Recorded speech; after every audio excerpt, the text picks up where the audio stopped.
Daily Ascend. All right, the big dog, Chris Rigby. How you doing today, man? I'm very well, thank you. I'm very well. I'm good. Yeah, I'm very glad we were able to figure out the time and get this squared away because uh, been super excited to talk with you. Looking through your content, I was like, man, this dude's got some solid training and everything like that. I do know you got like some programs, you run too as well. As looking through those. So pretty much, like I guess from the jump is like, um, what are these? What is this training program you kind of have? What is that? No, Is that all like from you or? yeah, firstly, I appreciate that, and that's what I've like what you've just said there. A guy who's got solid training and trains, I guess, kind of like trains hard, is what I started my Instagram to be. I literally started it just to share workouts, share my own training, and give it to people. That's it, pure and simple. There was nothing more to it. I started my Instagram. Obviously, I'm 41, I'm 42 coming up in March. So I'm closer to 42 than 41. And I first stepped into a gym when I was probably 12 or 13 years old, and I've never Oof. left. So it's just a huge part of who I am. Yeah, I'm a guy who just loves training to the core. It's just part of fundamentally who I am as a human. And what I've managed to do, thankfully, throughout my life is turn my passion into work.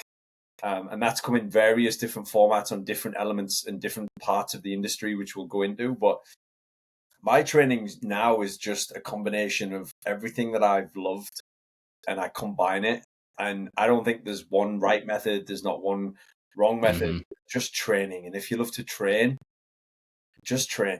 Like I'm sick of people putting things in boxes, and especially like we'll go into it, but I love CrossFit, but there's parts of CrossFit I don't like, you know. I love bodybuilding, but I'm not a bodybuilder. So there's parts of bodybuilding that I don't like myself, and that's all just personal take. Elements of powerlifting I love, but the sides of powerlifting that I guess most people Hmm. not even consider doing for themselves. So what I've took the best probably way to describe my training and what I try and project and what I put into my programs now is I've took all the elements and parts of different styles and methods that I've learned and experienced over the years and combined it into hopefully a fun, structured, progressive training style that people can enjoy. Um, One thing I will say is if people come onto my training, um, they very rarely or seldom will leave because they understand Mm. it's a bit different. It's not for the faint-hearted. It's not easy. And yeah, that's kind of it in a nutshell. I've took my elements that I've loved from different methods and put it into like how I love to Hmm. train, and I just share that. It's pure, simple, and I've kept to it. It's never changed. You know? Yeah. Yeah. No, what I do like what you said is that because I got into this conversation similar to like how like High Rocks is like booming, right? It's like, oh, this is a High Rock style workout. And yeah, it is. I think it's just certain things that catch a drift, right? And they gain so much traction because it is new, right? It's a different style a little bit, but it's just parts of a ski urge has been around forever. A rowing's been around forever. Running, right? Like so, it's just combining the elements similarly. But I do like that you were like, I don't like this thing about this. Like there's certain elements to certain styles that or you're like, and then combining them all um, is pretty sweet, right? Being able to take, because I see you do EMOMs, I see you do strength work, I see you do hits and circuits. I'm like, dude, he does kind of everything. And I go, and he's big. It's a big dude. I go, so whatever he is doing, is working. There's clearly no, you said you're 40, 41, right? There's no dad bod. Yeah. There's no dad bod, whatever But that but stigma's but about. but, But but kind of ironically, I'm a father of two, so hmm, this is a dad bod for me. yep, I don't accept anything otherwise there you because go. I believe this is my personal take. I think fathers and everybody has the ability to obtain a certain standard. I'm not a person who is above anybody else. I believe and truly want and to share, and this is again what my passion for training and fitness is. I believe everybody has the skill, the ability, and the resources available to obtain the level that they want to achieve. It just depends how much they want it and how much they're willing to put in to get there. Because in the world today, everybody wants everything yesterday. We're such a world where if it doesn't happen now, people just leave. People don't work hard enough or consistently enough to get something because they think it should be quick. And my athletic ability or my appearance or my physique hasn't come within a set period of time. I don't have a transformation photo. I don't have a before. I genuinely don't have a before and after. If you want to see my before, it's when I was probably 17. Because I've lived my whole life very much along the lines of I've trained hard, ate well, and I believe in that ethic, and I've done it my whole life. It's never gone off path because I've never allowed it to, and I've never allowed it to just because I love it so much. It's never been a choice. It's not been I've let it fall and slip and I get it back. It's never, ever been that, because in my brain, it doesn't comprehend in that system. Yeah, for anything less. Why would you, it's you. I have said one of the main things. So I used to have like a buddy. I have plenty of buddies that love their car, big car guys, right? Thankfully, that's not a hobby of mine. It can be very expensive. Yeah. But I remember just him spending thousands of dollars on his car. But, and nothing against McDonald's. I've had McDonald's. But like he would just come in with this, just fast food over and over. I was like, dang, dude. I was like, I go, you can always get a new car. You can always get something new. I go, but you get one body. You get one body. If you took an ounce of the money, time, dedication, and effort you put into this thing that can easily be in a wreck and it's gone forever. Yeah. If you took the energy you put into your car, into your body, oh my, you would probably feel amazing, And bro, you've touched on something there that's very probably like the fundamental of my whole belief system. What you just said right there. People ask me sometimes, how are you so motivated? Because often I train by myself. Even if I go into a commercial gym, I've recently moved last week into a new place, new town. So I've just found a new gym, and I've been in the last 2 days, and I'm just by myself with my headphones in. It's no different to me training in my garage. I'm just in a gym now by myself. And people ask, how is that motivation there? And the motivation simply comes from what you just said. We get one body. We've been blessed with life. Whether you believe in God or not, I believe God has gifted me this life, and my honor and duty for this life and this body that I only get one of. We get one. That's it. Is to live it and be the most optimal I can be. Look after it as best as I can. And that alone is my whole motivation for everything. That comes first, because my duty and honor is towards me looking after myself. If I do that to the best of my ability, I then have a better chance to look after everything else in a better, more optimal way. And that then goes for my kids, my family. And even before I was married, I had children. It allows me to do my job better. I was in the police force for 8 years, for example. I was a better police officer because I was physically able and physically fit. And if someone wants to argue with me that someone doesn't have to be fit to do a service like that, I'll argue with them all day long. But genuinely, I believe as well, just as a person, if you're healthy, if you're fit physically, your mind will be in a better place, to deal with everything that's thrown at you in life. And for me, strength has always been up there as a huge, if you ask me what element of fitness you'd want to take forward, I'd be strong above anything else. Strength would be my number one. And I always base my training programs on that. I want to get people stronger, because then strength is power, and power is potentially speed and intensity. So you get strong, you're going to do things better. That's how I think. And it just falls down on that belief system of being blessed with life. We get one body. Why would you not want to look after it in the most optimal way that you can? I don't understand another pathway for thinking. No, everyone will go a million reasons of why and why they can't, whether it's time management, whether it's family, whether it's their job. But then you look at someone else in their position and they're in a different physical state. Again, for me, it'll come down to choice. What do you prioritize and what do you put forward the most? Mm-hmm. And we've all got, no one ever sees that unless we talk like this. Like, I don't show this on a surface level. To see a guy in the gym with his top off, lifting some heavy shit and basically Mm-hmm. some workouts, that's what Absolutely. we see. But unless they talk to me or understand like the reasoning behind it, that is the driving factor. Um, and there's been elements of my life that have added to that, I would say. And those elements have been um, sad and traumatic elements. Mm-hmm. But I always use the positives and I've always drawn positives from, I would say, tragedy to spur me on, because again, what's the opposite? You go down the tragedy further, which would then lead Mm-hmm. to other things. Yeah. Yeah. No, I think I've never heard it put in that way specifically, where um to look after your body, right? To look after I did hear um a quote. It was from like Jordan Peterson one time, and he was saying to take care of yourself and treat yourself as if you're taking care of somebody.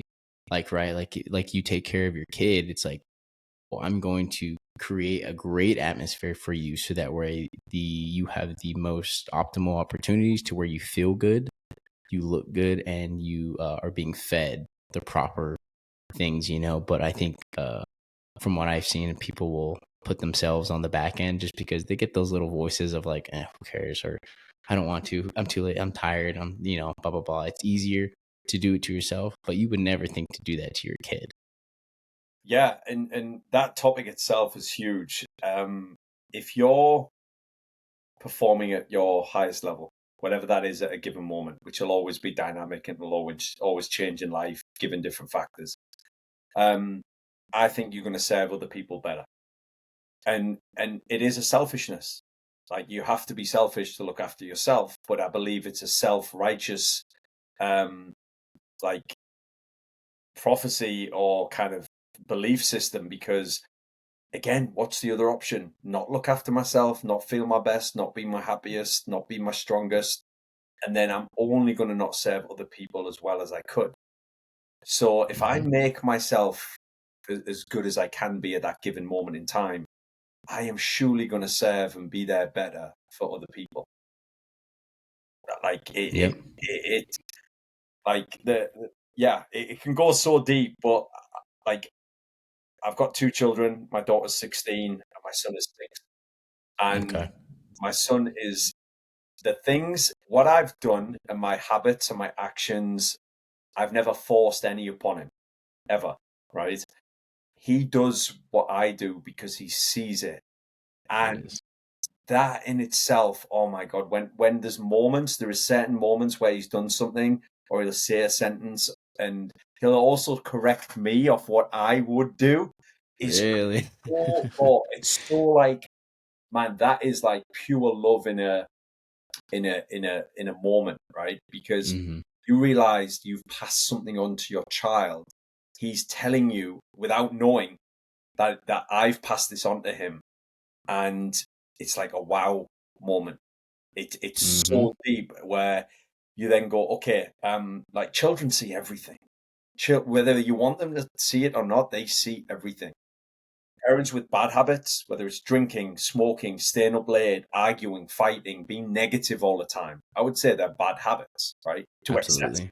Occasionally, fine. If you want to drink, fine. If you want to have a cigarette, cool. But when it's overtaking your life and comes into the home, again, being negative, arguing, stressing, panicking, like all of these things, um, I think your children pick up on them and they grow in that environment, and they grow if it's a positive one. My son he'll follow me in the gym. He writes his workouts on the board. He has learned to do a box jump by Very cool. himself, sumo deadlift with the kettlebells, doing circuits and workouts. I'm not telling him, Theo, come in the gym with me. He's like, he does it by himself. He eats what I eat for breakfast. His favorite foods are like avocado, chicken, eggs, Love rice, it. porridge. Of course, he likes his chocolate, of course, like I do. But at the same time, I'm like, they are mirror images of you. And on parenthood with examples. When kids, I will say again, if someone wants to argue with me, more than welcome. I'll debate anything. But if kids have very bad behavioral patterns or they're obese, Mm-hmm. sorry, it's their parents. You've got to look Oh, where, 100%. like if kids are obese, the kids ain't going buying out. They're not going buying their food. They're not. They're Mm-hmm. not making the choices. It's the parents' choice. If there's no Yep. sweets or cookies or cakes or pizzas all the time, like pizza's fine, but you know what I'm saying? Like all the time in the cupboard, the kid from a young age never knew these things. You've Mm-hmm. introduced them, you've brought them in, you've pushed them in front of their face constantly every single day. Yeah, it's a Yeah. huge topic, but yeah, kids just mirror you, and when they do things that like and say things that I truly believe in, like my son does, say sentences, or do things that I've I guess led and he's followed Mm-hmm. and mirrored me and copied me. I just stand back and go, wow, this is like it's like a mini. It's like a little miracle that happens when that you do that. You realize Mm-hmm. you're doing something right. It's because you see the development of goodness, right? Because you're trying to instill just something good and pure, and where you're seeing it, not for one only just being impactful, but you're seeing it develop into a little person, into someone, right? Somebody who's going to grow and even do better than you, right? And excel, and they're going to teach that and instill that into their kids or into their friends around you. And one of my favorite things to tell my friends, all of us who are in our 20s, Yeah. specifically those of us who are single, where I'm like, hey man, you know what? Really, really take this time to develop yourself. Like, because just because you have a kid, just because you get married, doesn't mean you're going to be a good husband. It doesn't mean you're going to be a good father. But it's the intentional development of cultivating a person who is trustworthy, who is disciplined, and who is consistent, and who values health and has a good solid foundation within a faith, right? Morals. I go, so the better of time and useful time you take to harp in on that versus going out partying, drinking, right? Like just developing bad habits, once in a while to hang out is no problem. But it's when it does become part of you and you're not striving for literally anything. And then when you do get those responsibilities, you're playing catch up and you're not going to be able to show up. You're not going to be able to be that person that they deserve, you know? Yeah, absolutely. And I think, yeah, there's a lot there and you can dig out many, many factors from it. But it, like, I'll be honest, when I was in my 20s or my early 20s, every weekend was going out and partying. Do I regret Mm-hmm. any of it? Not for a second. It made me who I am, Of course it did. Chasing girls and all the rest of it. That's what you did, Mm-hmm. and like, and I believe like guys should do that. There's nothing that I Yeah. won't think, oh, there was a phase of me where it was wrong. I don't regret anything that I did. Going on 2 week holidays with the boys out to Spain or Ibiza and just drinking every single day and night, literally eating McDonald's. But yeah, it's like the times we have, like amazing. But I've always, yeah, always trained, always played sports, always looked after myself, and that's never ever left me from a young age.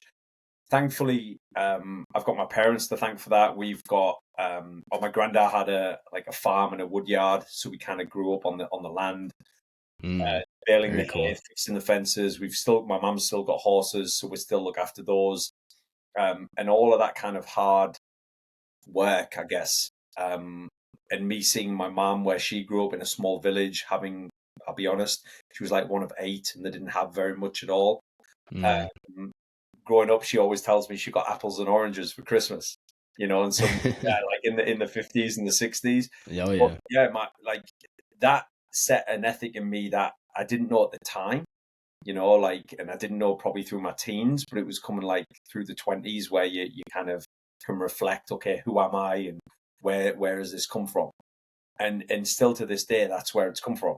I'd like, if I look back, there's definitely things, like we just ate good foods, whole foods. My grandma, my nana would cook, and my mum would cook proper home cooked meals. Where we've never been, like I've never been a big crisp guy or a fizzy drink guy or a fast food guy, because I'd rather make food at home and get home cooked meals, because that's what was good for me. Like, it tasted good, all I knew.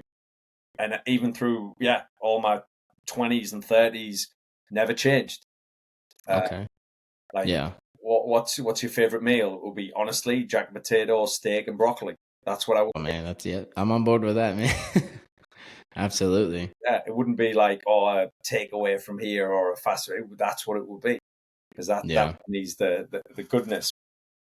Yeah, it's So solid foundation for sure. yeah, A lot of upbringing, kind of cultivating into that. Because I would absolutely. agree. I come from a pretty solid background. Just mom and dad, super solid, just hard workers through and through. Like there was never no denying that. So unfortunately, not everyone's is able to even look back and analyze like the foundations that they could have been building upon as they grew up.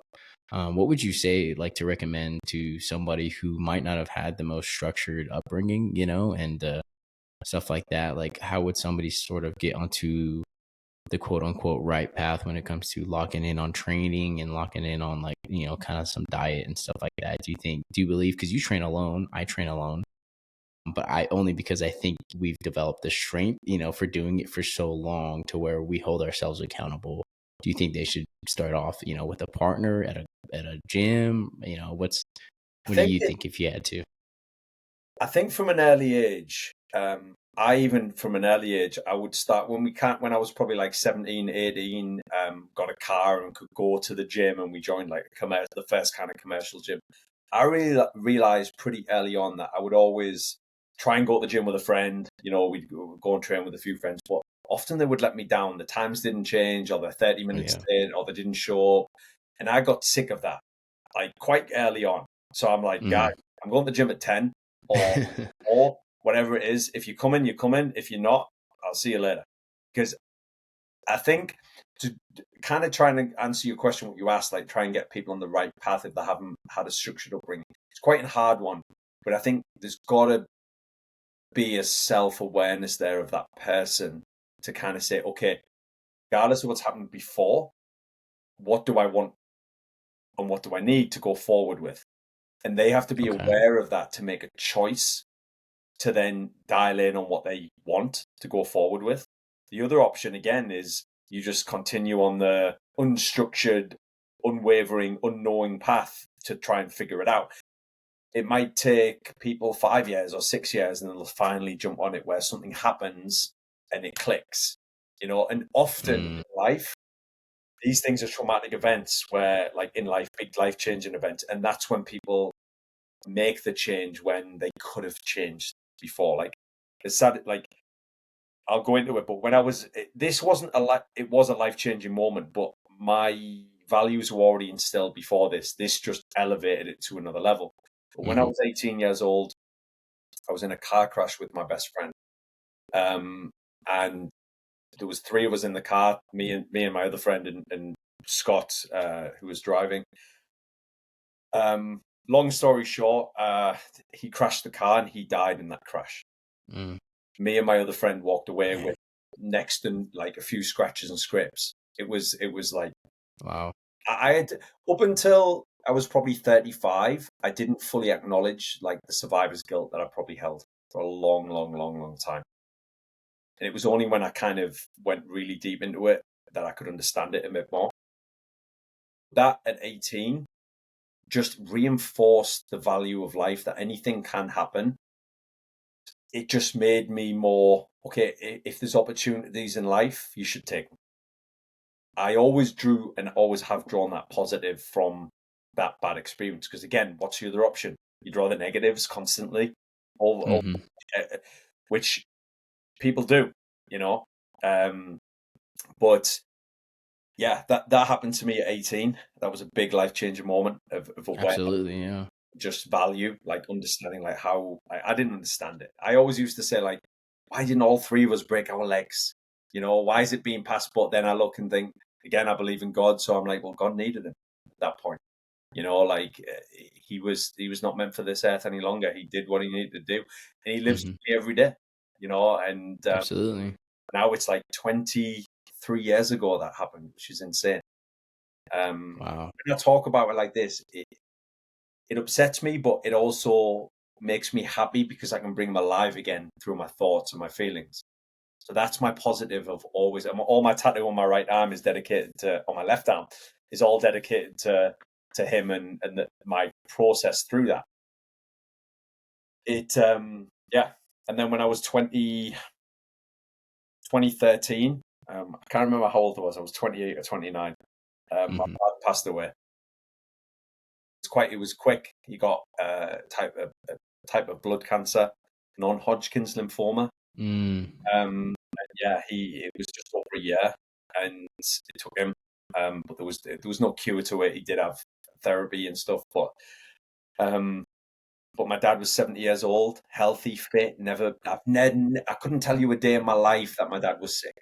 You know, he's a healthy guy, fit and able, and you just don't know, and that made me, again, I don't understand that truly, but Yeah. I always draw the positives where he's looking over me, guiding me, and I just want to make him proud and make the examples that he's given me into my children, so it can continue as a bit of a internal legacy um, for my children and for me for the rest of my life. Um, Absolutely. but It's in. Yeah.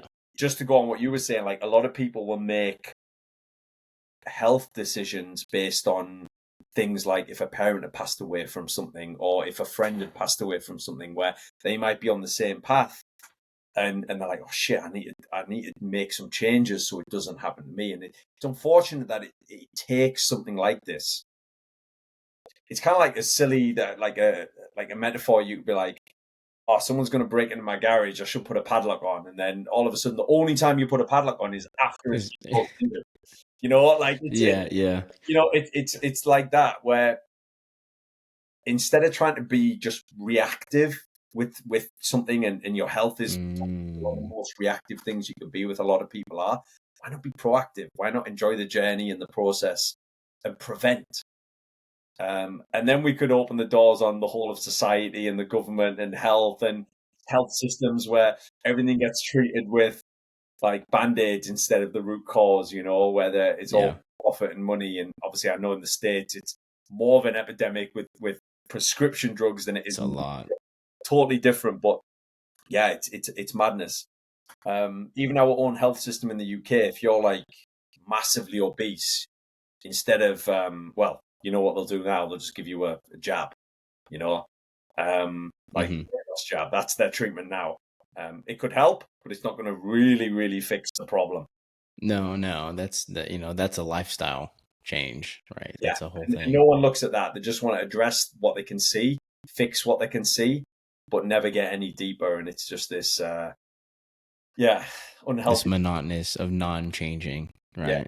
Of yeah, something. Yeah. It's interesting because you did say, unfortunately, it does take, because I think you can run, it's easy to run on autopilot, right? Like it's easy because you have just these natural instincts and just kind of like emotions, and you typically will just follow them. But when something does usually happen, like previous guests, it's like, one girl, like she was having like postpartum like depression. She hated the way she was looking as a mom, and that was her switch. Um, I had another girl who was, now 1 year sober, and she had tried many times, and it was a switch. There was always a big trigger. event, Yeah, yeah. yeah, Especially like if from a young age, if you weren't given all these great foundations, which is just is what it is, right? Um, yeah. And yeah, I'm blessed to have that, and I'm very thankful of it. And I think as I've grew older, I've been more thankful of it than I ever have been, because when you're younger, you just don't appreciate things as much, which mhm, it's not right or wrong. It's just how you're wired and how you're built. You're getting on with your own stuff and you're living your life and everything. But it's when you get that little bit older and when you've had kids don't make or break it, but it heightens it, in my opinion. mhm. You make it more aware, because then you're the parent leading by trying to lead by example, and giving them the right way to do it. But yeah, you're right. It always takes a little trigger for someone to make the changes they need. And one thing you'll notice is anyone who has made the change, right? And this is the crazy thing with society and people. I won't even go into this, but body positivity, I think, is probably Mm, one of the worst things to ever come out of whatever it comes out of, right? Some think tank has come up with it, but it's probably the worst thing because you you tell me an obese person who's been unhealthy, I don't believe they're truly happy. Like that again, this is my personal opinion. I don't think for someone sure. who's healthy and obese can be truly happy. Hmm. Those people, or you'll see some of them who have then actively lost weight, become healthier, become fitter, picked up running, sports, CrossFit, High Rocks, whatever, made the big changes in their life, eating better, all the rest of it, feeling better about themselves.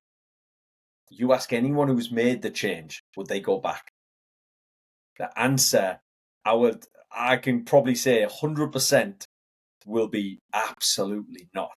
Hmm. So now it's just convincing the people who need to get there in some capacity, in some way, where then once they feel that sense of being and living in a healthier, more optimal way, there's no way you would choose to go back Yeah. to being unhealthy or unfit and in a state of, I would say, like being unwell. Hmm. Um, No, absolutely. It's like, well, I do think you could think that you're happy, or I do think you can, right? Because your body will work off the minimal that it's being fed, right? It's like, oh, I'm operating at this level. So you'll find like your level of like, oh, I'm content with this. But it's because you haven't even scratched the surface of where you could feel, how you could think, right? Um, it's like a 17-year-old. It's like, oh, I'm going through this, and like everything is the biggest uh Problem. like I'm just depressed. Yeah, everything's a Yeah, giant problem. But yeah, if you tell like a 17-year-old kid like, "Oh, you're perfect as you are." That's the worst thing because it leaves no ceiling for development or growth. I And agree. then Yeah, all it would get in their head is, "Oh, so this is just how things are because I'm perfect as I am. So I don't need to improve on literally anything because I'm being fed like, "Oh, you're good." It's like, "No, man, you have leaps and bounds that you're capable of making. You're just being fed like you're good." It's like, no, no, no. That's the yeah. last thing you want to be And telling, especially a young kid trying to grow. and we're in this world now, unfortunately. I'm old school when it comes to this as well. I would say old school, but I think you're on the same mind frame. So it's not new school, old school. It's just a like, I think, a belief system. But Hmm. we're in this world now of everyone's offended. Oh, you can't say this, you can't say that, you can't call someone fat. I'm like, well, yeah, you can. I'm not trying to hurt your feelings. I'm just trying to point out the obvious truth and fact. But the way, like, what you really want, and people in the fitness industry, I truly believe and should come into it for, is to improve people and help people. And we're not like, if um, look, I'm not going to walk up to someone in the street and call them fat. That's Hmm. just not, I would never do that. But if someone comes to you advice or help, there's certain things I think you can make them aware of to be like, oh, it doesn't need to be like this. You know, you can improve. And what you said there is that exactly right. But again, unfortunately, we're in this world of everyone's perfect as they are, and Hmm. there's no ceiling or room for growth because you don't need to grow. You don't need to improve. You're good as you are. Hmm. You're perfect. You know, and it's unfortunately bred a weird breed of society now, I think. Yeah. I'll Yeah. keep. I'll be very nice and keep it at that kind of sentence. It's bred a very strange breed of people who it's like they've got blinkers on and they can't really see what they could be capable of, whether it's how they talk or their attitude or yeah, their health. Yeah. And, yeah, it's crazy. So with a lot of the, knowledge and, things that you've been able to develop in yourself, what do you wish and how do you hope that it gets instilled into your children? Like I know you mentioned that for one, like that you lead by example, and I think that's probably the best way to lead is by example. But with something like as far as like if someone were to ask you like what's the point of you doing all this? Like how does that make you a better husband and how does that make you a better father? Like what is it? How do they benefit? And do you think they benefit from you being that? Like in what way as far as character, your patience, more of like personally? Yeah, like great question. I love that. And look, I don't do any of this training for anybody else but myself. That's number one. I'm not doing it to impress anybody. I'm doing it to impress me. And that's all I need to chase. I know if I impress myself and better myself internally and physically, which then people see that the I guess the byproduct of what I'm really trying to Mm-hmm. do. That's what you see. The physical, the aesthetic, the muscle, the build, the lifts, that's the byproduct of really what I'm doing this for. So if I do that for myself and it makes me happier and makes me feel and a better person, then I know I will be a better person for everybody else. Like, hands down. Like, if we're going to go out for the day, and I didn't, like, I'll schedule my training to get in the early morning when it's not inconvenient for anybody to then get that out the way for the rest of the day. Mm. I know in my head that I've done it, boxed it off. I'm happy. That's given me my hit. That's my drug. That's my chase. It's given me my high that day. And it's Mm-hmm. made me feel better because I've physically done something with my body because it's been gifted and I love doing that. It's my output. So if I've done that, the rest of the day I'm going to enjoy it more rather than if I missed it or give it up. And then all I'm thinking about is, oh, I need to get home to do my workout. That's how my brain works. And a lot of Okay. people will be exactly the same. And a lot of guys who I coach, we talk about this all the time. Like, how can you balance everything or how can you make things fit? So if yeah, and as well, last week I moved house. Like last week, I didn't train at all the whole of last week, but I knew I Mm-hmm. wasn't going to train, so I kind of rested it. You know, I didn't even need to think about training any day because I was like, there's no point because I had to take out my home gym and go and put it into storage, and I had truckloads of stuff to move. But I made peace with that because I knew I was going to have a week off. Mm. Like, so, Okay. yeah, to answer that, it's like, yeah, it's a selfishness, but it's also something I absolutely love. I love it. Absolutely love it to the core. Like, I love it as much as probably anything else in Mm-hmm. life. Yeah. Absolutely. Like, it's just part of what I love to do. Like, it's just, I can't help that. It's always been there. I grew up watching the WWF where it's Hulk Hogan, Ultimate Warrior, Oh like yeah. all the wrestlers, like literally Schwarzenegger, Sylvester Stallone, they were the guys. Jean-Claude Van Damme, they were the guys on TV when I grew up. I You grew up, got Bloodsport. You got Rambo. You got all the good ones. they were my icons, honestly. When I grew up, again, I was born in 84, so when I probably stepped into the gym, it was like 19, I don't know, 19, whatever it was, probably 98 or whatever it was, and 97 when I first went to the gym at 12, 13, 14 years old. I had a muscle fitness magazine that I used to take in the gym and a notepad. There was no social media. There was no mobile phones. Um, it would literally be I'd copy off workouts in the gym. Like, oh, how to get bigger arms. Okay, hammer curl, bicep curl, preacher Oh yeah. curl. Like, I would be doing this. And I'm so glad I grew up in that era where I think I'm probably the last generation, like, to grow up through my teens of really not Mm. having any social media impact.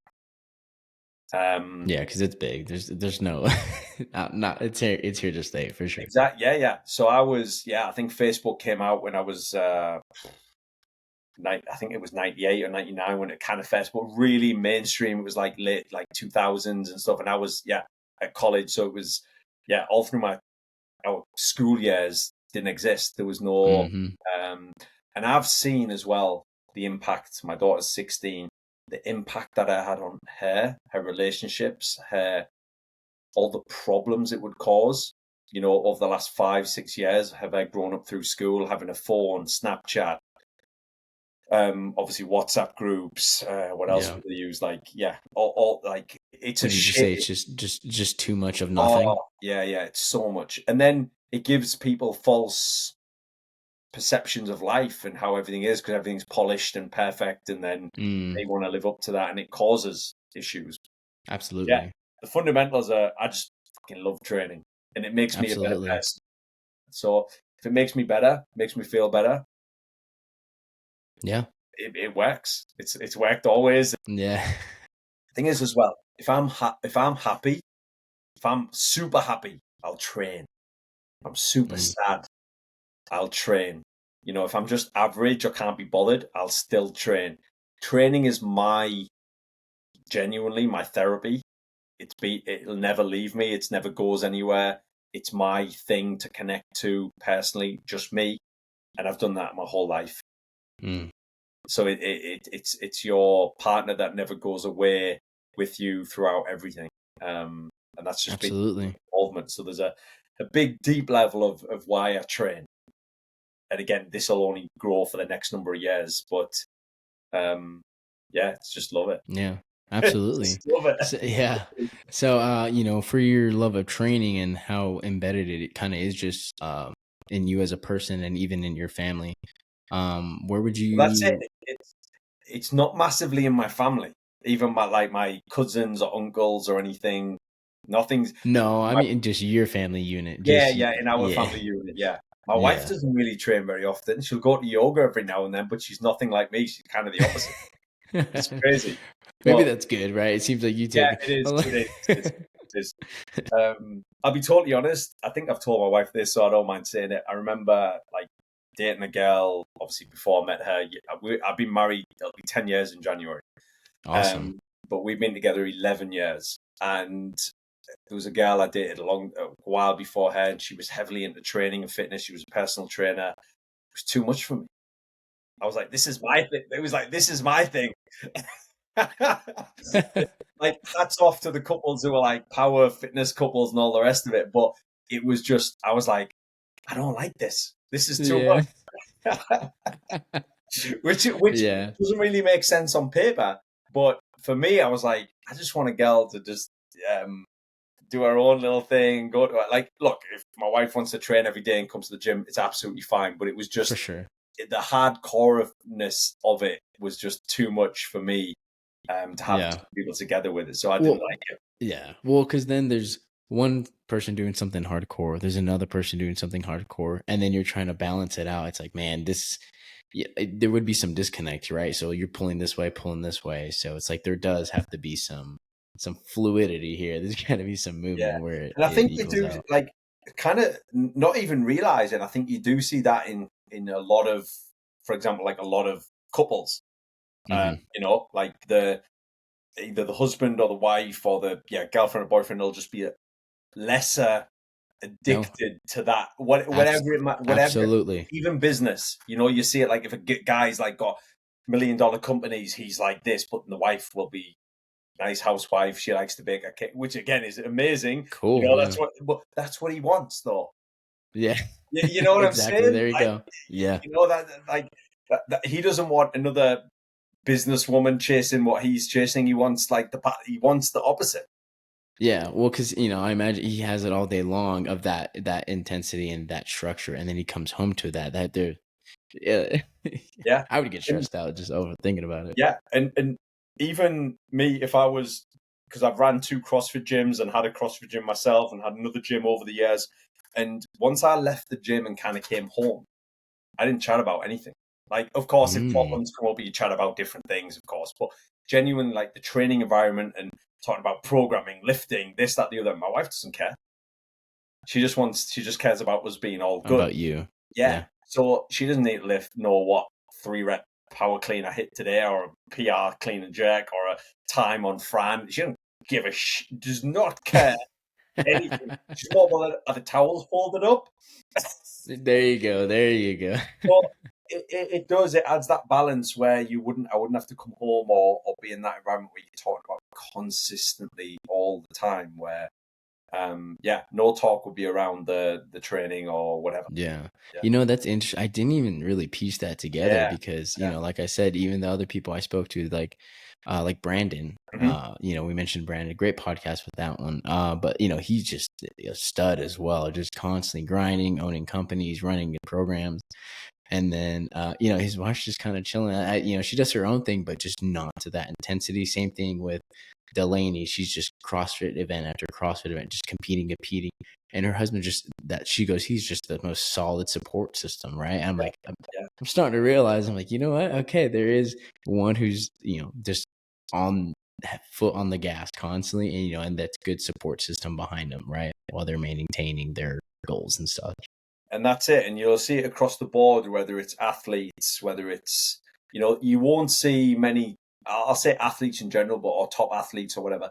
You won't see many top athletes or like professional kind of face athlete whose partner is of that level or like of course the chances that that comes together are very small because of things. But and then again, look at like say I know we're going a bit off tangent, but you look at like say the like I don't know, music, fashion industry, when two powers of the same similar come together, you'll see it doesn't often last that long. Yeah. Just Like, one big spark and that's it. yeah, I really believe that if someone's like heads something up or has so much of a deep passion about something, they want a support system rather than the same. I could get behind that for sure. Yeah. And Yeah. again, roles like when I talk to my wife about this, there's nothing I believe again, probably a lot of people disagree, and I don't agree with everything that he says, but when you look at like God, I forgot his last name, Andrew Tate. When he talks about roles and gender and equality, he believes that women have a certain role and men have a certain role, and you can't live without each other. Like if you listen to some of the things he says, and I believe that as well. The women have to want that role, of course. Like it's Absolutely. got to Yeah. be chosen by them. But it's not like if a housewife is lesser of a woman if she chooses that than a top businesswoman because she chose that. It's because they chose that particular life for themselves. It's like, guy, if someone's a Yeah. fireman or someone's a businessman or someone's a UFC fighter or somebody is an accountant, they're all good in their own space. They've just chosen a different role in society. Absolutely. Yeah. You And know, it kind of just goes back to the very beginning about what we were saying. It's like, and tying it into that, and it's like, it doesn't matter really what you're pursuing, but you need to do something, right? You need to do something. And then when you're doing it, make sure that you are being disciplined, efficient, and, that you're putting kind of your best into it and that you're committed to it, and that will make you in turn feel better and do better and be able to better other people around you. So it doesn't matter what you do, just do something. bro, I absolutely couldn't agree more, and I absolutely love that. Like, if you want to be, yeah, like this life is made for purpose and doing something. Without purpose, I don't think many people just get lost if they've got no purpose. That's been proven. The most lost people are people with no drive and no purpose because they haven't found it. And you're right, just find something you love and do it. And Gary Vee says this all the time. He's like, if you love Star Wars, fucking start a Star Wars channel and talk about it every day. You're gonna make some money, Like whatever Yeah, yeah. you love, talk about it, share it, create something with it. Like whatever it might be, cross stitch, it might be knitting, it might be sewing, it might be shining stones that cool stones you find on the beach. Like you look at some of the biggest Instagram, TikTok following, it'll be like some guy going around chiseling a few rocks or finding some quality stones on the beach, and he goes all these different beaches and he's got 1 million followers.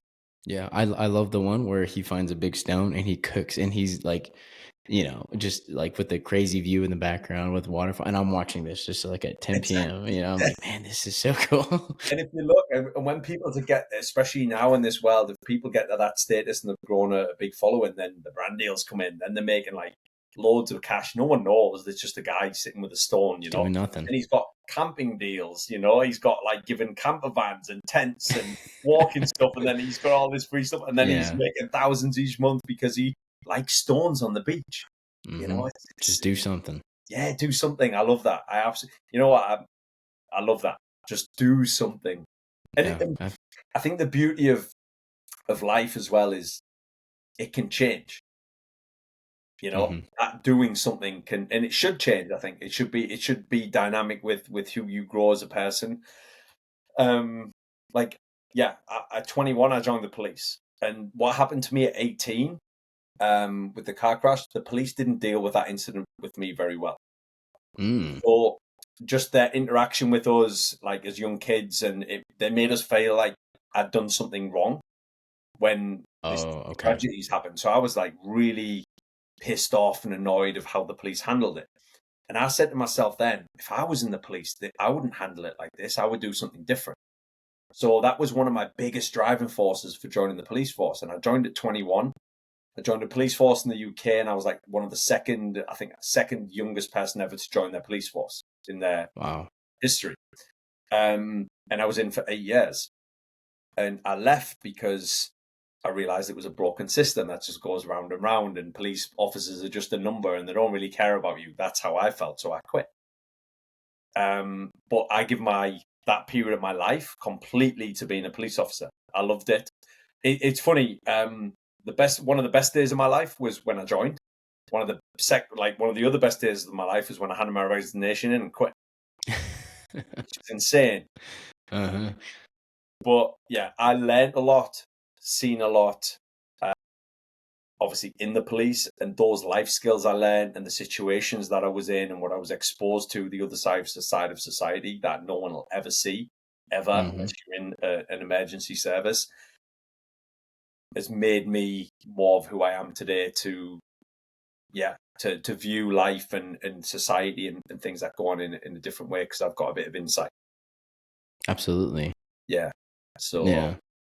So going from here, at this point to this person you've been able to cultivate, what's something you would say that you've learned to do very well, like in your walk, I guess, with life, whether that be like habits development, something specific that you're like, I do that pretty well. And then what's something you would say, like, I'm still working on this. I'm still trying to grow in this part. So I'll start with what I'm trying to always grow on is patience. Okay. But I'm going to contradict myself in a second right now. Patience, I'd probably say like in everyday things sometimes. And what I mean by that is like if someone's messing around in the supermarket and they're not getting the card out quick enough, I'm like, I don't tell them, but I'm like, fuck's sake, sort your shit out. Like just pay your chip and pin card for God's sake. Like, and I'll whisper to my wife, I'll say something. She's like, just relax, just be patient. And I'm like, yeah, but there's no, like, what they're doing. Let's go. It's just stupid little things. So yeah, okay. being patient. I'm always working on that and the awareness of that. And that I can be pretty blunt sometimes the way I'll speak and be direct, because I'm pretty confident, and I might come across as like my wife again will say to me some things if someone hasn't done something in a shop, or I don't know, like instead of saying it in this super nice way, I'll just be like, why hasn't this been done? You should have done this and this. And I'm trying to be a bit nicer on that front, right? Okay. So it is only the small bits, but one thing I know I'm good at is showing up and being consistent with anything. I don't expect things to happen like on day 1 or day 20 or day 50 or day 90. I always am very good at understanding that it can be a long game, and if you play that long game, the things will come, and I've proven that to myself through what I have done in the past. I think also cultivation of networking, and obviously this is the first time we've really spoken today, and hopefully it won't be the last. But absolutely. cultivating, I tell you what, I'm going to back up. Yeah, I'll finish this, and there's another big point.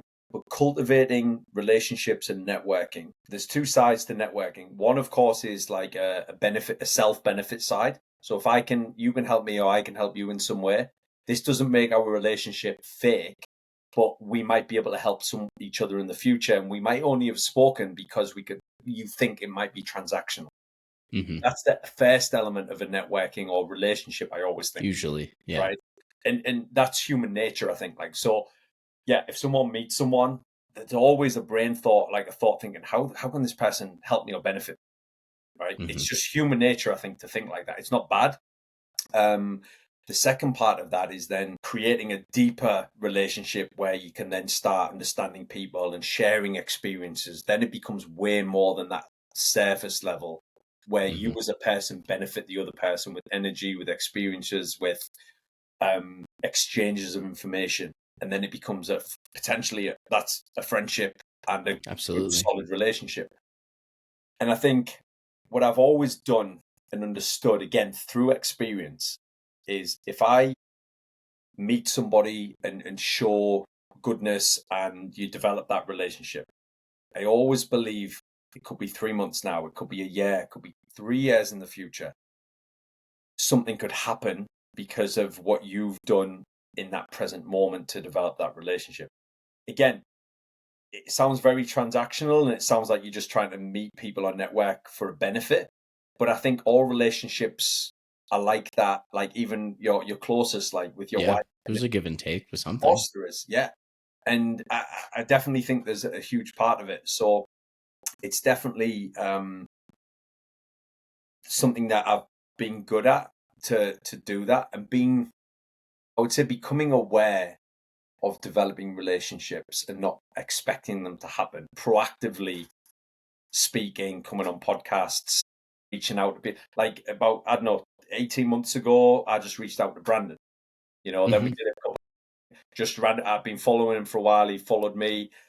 We could see like mutual appreciation just obviously on social media. So I just reached out to him. And then we had a few phone calls. Then we shared we did a few collab posts, and he did my coaching for me for like a month, 2 months before I did my last competition. Paid it, of course. I don't expect anything for free, but like we just come together, and then maybe you, awesome, and then you've seen me through him. So yeah, you see what I'm absolutely. talking about? Like these, like it just goes on I and see on. that. And the other thing as well is like in the fitness industry, when I lived out in the Middle East for 6 years. I lived in Qatar for 6 years. That's where I ran and set up 2 different CrossFit gyms. So that's another element of my life, basically. But I moved out to Qatar in 2013. That was just after my dad passed away. I actually met my wife there. She's from New Zealand, so her parents were over there. Like her stepdad worked there, so we met there.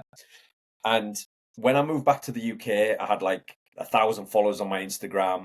I'd been posting for a while. I'd had it for a while, but I was just posting workouts. First thing that I did when I came back to the UK was actively, and I purposely did this, any event, any opportunity, any contact, anything that I could see, I did.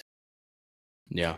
Every fitness CrossFit comp I could go to, every fitness event I could go to, every invite that I was going. Someone said, "Oh, do you want to come down to my gym halfway down the country?" I'm like, "Yeah, bro, let's train next week." I would get in my car, get on the train, pay my own money. I would go and I would make the effort to Super go. cool.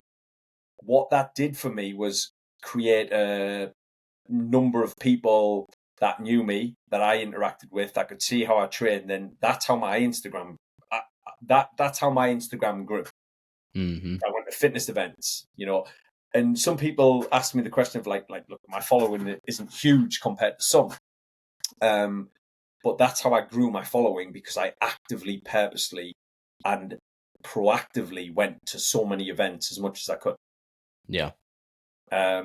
Thankfully, as well, I worked for Alico. So I did gym design and sales for Alico. I did it in the Middle East, and then when I came back to the UK, I worked for Alico UK. So we were involved in lots of different fitness events anyway. So it gave me a bigger opportunity to go to lots of different gyms, meet lots of different people, and then cultivate that network of people to meet. But that's one thing I'm good at, networking, just getting myself out there. I'm not afraid if someone rejects me. I'm like, cool. Yeah. I mean, the sheer persistence from the get-go was pretty evident, right? Yeah. And it is I guess some people aren't that confident, but I think the more you practice confidence, the more confident you get. Yeah. I mean, like even my buddies, they ask me, they're like, because podcasting, like all you do is speaking to people, and they're like, how do you feel when you do? I go, honestly, I talk to people anyways in general. And I'm a naturally curious person, like, like, especially if somebody is very interesting. I'm like, no, dude, like these people I talk to aren't really just like the person walking down the street. Like they are, but they're that person walking down the street who has built themselves up, like, in a tremendous way. And I'm just so interested in the wisdom that they have and that they've attained, because everybody's, pretty much been older than me. But I'm like, dude, they just hold so much wisdom. And like, I'm like, well, he's a dad and he's a husband. And then like she got over this. And, I'm like, you can learn something from somebody, and somebody can always have something to pretty much pour into you. I want to be able to allow them to, pour out their cup, and then to be able to fill others and those who listen, and so I just think it'll be pretty much just something good overall, to go out there. Yeah, what you've said on that as well. Again, I love that, and I'm very much the same. I've always wanted to, and people always tell me, "When are you doing your podcast?" And I'm like, I'll try and do some more. I'll try and do one at one point, and we'll reverse roles, right? Absolutely. But I think what you said there, I love it, and I'm such a believer in exactly what you've said, because I'm very curious and I want to ask people the questions. And I think this is how I look at people, in a way. You'll speak to someone like we'll have this conversation. And you might take away 2 things that you remember from this conversation. Only 2 out of the 100 things we've talked about, or 300 things we've talked about. If you just take 2 things away that you carry forward in some method or some way that you remember next week or next month or refer back to, you're winning. Mm-hmm.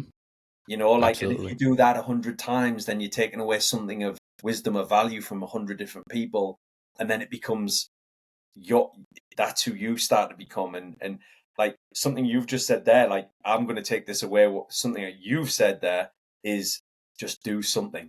If we're going to do, like, you just need, it doesn't matter what it is. Like, I've never heard it put that way, I guess, but it's so pure and simple. Just, you got to do Do something. something, man. Yeah. Yeah, see, you never know. It's just all about perspective, right? There's Yeah. always Yeah. something to gain and do. Yeah. And if you're able to acquire a little bit of something, a little bit of a better habit every day. um, I follow this dude, Kyle Kokonos. Shout out to him. Super cool guy. But his like new brand or whatever is called Stacking Days, and I Oh, love that. yeah. Yeah. Yeah. It's Yeah. super cool, right? Stacking Days, and it's just because it's like, the way I've heard him kind of break it down, it's just like, just one day, one habit, one conversation, one rep. Like, it's just you're stacking, and, I've heard it put on a lecture I was watching, and it's called the compounding effect. Yeah. It's like Yeah. I the think compounding yeah. effect. Yeah. Yeah. Yeah. Yeah. So you have this many, building up days, or this many days where you've developed, versus you've had like 6 days stacked up in the month where you did not perform maybe that great, or you slept a little too long. But the overall compounding effect, will show through on whichever spectrum you've been leaning on. You're going to see that result come through, so it's just Yeah. stacking those little days and habits and talks and all that. One of the best things still to this day that I've ever heard, and it come from Tom Hanks. Mm, Right, you've probably seen okay. this. I've seen this many times, like on explore pages. Basically, I need to find the full. I still haven't watched the full interview or the full talk. But there's Al Pacino, there's Robert De Niro, there's Tom Hanks, and I think there's 2 other actors around the circle. It must be a Hmm. series of something. Do you know what he says? I don't remember, but I know the vision you're talking Yeah, about. I've yeah. seen that So they're all scene. around, obviously chatting about their life, their history, but mainly they're talking about personal stuff, because they don't need to talk about their films to each other, right? They're, Yeah. they're just talking about like life and things. And honestly, like what Tom Hanks says, and to this day, and I always try and I always share this with all of my clients and people, and I'm sharing it with you, is there's a bigger kind of conversation that he has when he puts this in, but he just says, "It shall pass." Mm, That's it. true. He says the happiest moment in your life when your child is born, that moment will pass. The saddest moment when your parents will pass away, or a friend, or whatever it might be, it'll pass. The stress because Mm, someone's crashed into your car and you've got everything to fix, and your dog's died on the same day, and someone broke into your garage, you went, that'll pass. And he mm, talks about, he goes on, and when you just sit back and you look and you're like, wow, when you worry so much about something you can't control or has happened already, your worry becomes non mm. pointless. Of course, we've Yeah. got to process it. We've got to go through emotions. It doesn't make it invalid. I'm not saying don't cry or don't get upset, but it will pass. And time is the biggest healer. He then goes on to talk about past, present, and future, where you can. I don't like putting people in boxes, but unfortunately, or fortunately, some people need to be put in boxes. right? But a lot of people as well, this goes into, I think, many people who we've kind of talked about, and the vision or the progressiveness we want is as well is past, present, future. You've got three different types of people: people who live in the past and operate in all their decisions from the past; people who are very present or act in the moment. So there's two sides of that. And then people who can see and act now for benefit and progressiveness into the future. Mm. And you'll see the most down, depressing, complaining, negative people will always live in the past because they're too worried about what they could have done instead of what they could do now to Yeah. go Well, forward. this happened to me. You don't know what I've been through. I've been through this. It's like, okay, for sure, Yeah. for sure. But now that And does yeah, not exist anymore. yeah. If a friend come to you and said, "Oh, I'll just make it super easy." It's like, "Oh, bro, I'm gonna I know you can give advice, but I'll just make it like kind of funny." He's like, "Oh, I've got Hmm. $1,000 I've just won. I'm gonna buy this new meme coin, right?" And you'd be like, "Bro, I did that last." Like you could be like, "Oh, I did that last year," and then Yeah. all of a sudden, like he doesn't do it, and then his meme coin goes like times 100. Yeah. So, It's like, oh, geez, dude. You just never know. no, but no, that's probably not the best example. But yeah, yeah, Tom Hanks. Like I took two pieces of wisdom like that from him. One, it shall pass. The other one Hmm. is just, yeah, you can a lot of the time base people who you meet within 5 minutes of where they are. Are they in the past, are they in the present, or in the future? Yeah. You can Um, get a pretty I good think, gauge on where someone's at. yeah, yeah, and I think the past is there, it's beautiful because you can pull all the good things and the traits you've learned from the past that you carry forward. But then there has to be a progression. Where you're going to go? Like, what's the next? Um, Absolutely. yeah. And with that, where would you say is next for you? Do you have some goals finishing off the year going into 2026 as far as content or your programs go? Yeah, What's your goals? it's been a little bit of a crazy time. I'll be honest. The last couple of months because we didn't realize we were going to move, so the move Hmm. was a bit unexpected. So I'm going into a new place I'm at my parents' house or my mom's house at the moment, so we're in the middle. So Okay. we've got a new place we're going into in a few weeks. So I've got some renovations to do, and then that I'll be honest, that's the objective for the end of the year, and like keep things Okay, ticking on good. nicely. So there's nothing, but my new project or what I've got at the moment is I'm launching a new training platform. Okay. It's going to be called Trainformer, and I'm building that with one of my current clients who I coach, who I've developed an amazing relationship with over the last 12 months. He's a guy who lives in LA, very successful guy, full of wisdom and knowledge. He's got a big had a big clothing brand, huge clothing brand Awesome. in the US. So we kind of put our heads together, and I said to him a few months back, "Do you want to do something?" Like, and I Yeah, put it out yeah. to him, and then we've been talking about it for months. Anyway, long story short, we're building our app that's going to launch in January. I'm building new programs. The reason as well, like all the stuff that I've got at the moment will stay, but we're building a new program. So it's not my name on it, so we can look to expand it and bring other Oh, coaches in yeah. and things. And the programming style is a little bit is different. Mine's very like Brandon's coaching and training is. I do a lot of his programming as well. It's high The level, high EMOM. experience, and yeah, Yeah. it's high level, high experience. Where our train former will be at the very beginning, a more intermediate level. So we're Okay. trying to hit more mass and a certain type of demographic as well. We're pitching it like Like a good way to get started. Like if you have nowhere to yeah, start, good this way is to where you get can. started. We're going to have like a home program, got a lifestyle program, a strength program, which will be like so. We've got like a lifestyle, which will be like at home, dumbbells, kettlebells, bands. We've got a strength program, which will be like garage gym program, and then we've got a commercial gym program. So people who Mm, go there, that's a good one. yeah, It's a good three move. that three that I've developed. It's all kind of getting built out at the moment. We've brought in like Brian's brought in a tech guy as well, so he knows everything about e-commerce and all the rest of it. So we've got a good triangle. We've got a threesome of people who have got our own Awesome. skills. So that is a Much wisdom huge, within that. yeah, huge. Like, look, they've got skills and knowledge that I don't have. and I've got skills and knowledge they don't have. We've all come together Mm-hmm. really, really well. So I am so excited about that. That is the next phase. But again, my programming won't change because although it's a new platform, it's going to be different at the Okay. same time. So Awesome. Well, good. yeah, I'm super stoked to be tracking that. I'll definitely be keeping track of all progress, anything and everything. I feel very blessed and I'm very fortunate that you were able to come on to the Daily Ascend podcast and just kind of pour from your cup a little bit. Just like I said, I think everybody can gain something from anybody, and I appreciate your time and I really value.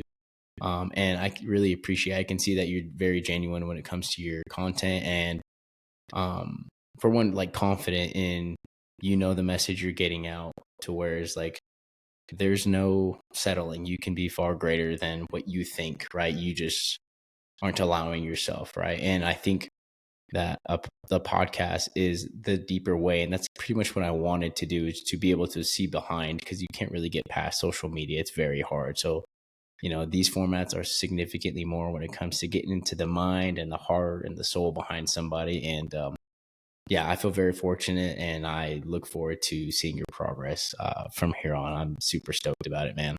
yeah, no, I appreciate that, and you're right. The surface level is the Instagram, Hmm. and you've dug in a little bit deeper behind today, and I love to. I could talk about look, workouts are cool, workouts are good. I can talk about that all day, but For I sure. would like the level we've hit today is again that deeper, more um heart led message or method and philosophy, I guess, and way that is shaped who I've become with training. I like again, training for me is just a non-negotiable. It's super easy. The shape I'm in, what I eat, how I train, it's second nature. It's not hard in Hmm. any way for me. The only hard is how hard do I push? You know, how much do I want to hurt in a workout? That's the hard part. But the method I've put together in the system, the way I operate is not hard in one way, shape, or form for me. And I believe everyone can get that. They just have to make hard choices at the beginning to be where they want to be if they're going to change like their life to go forward. So, um, Absolutely. and I think with anyone who excels in anything, there always is, and there has to be that bit of give or take. You'll sacrifice some things, but that's life, and it's like shut up and get on with it. You know. No, absolutely right. What's the alternative? Like people are moaning about this. Oh, I have to get up early. I'm like, yeah, shut the fuck up and get on with it. Of course you do. Like, Yeah, hey yeah, man, you want to develop in something. That's what you got to do. Or you yeah, can do the same thing and stay where you're at. So there's no bro, exchange. absolutely. Give and take. Yeah, just again, just find your passion and but yeah, your body's we only get one. You only get That's probably one. my last Just go do message. Yeah, we something. just get one, so look after it. Absolutely, man. Well, I appreciate your time and thank you again for coming on, man. No, you're welcome, All bro. Appreciate it. all right.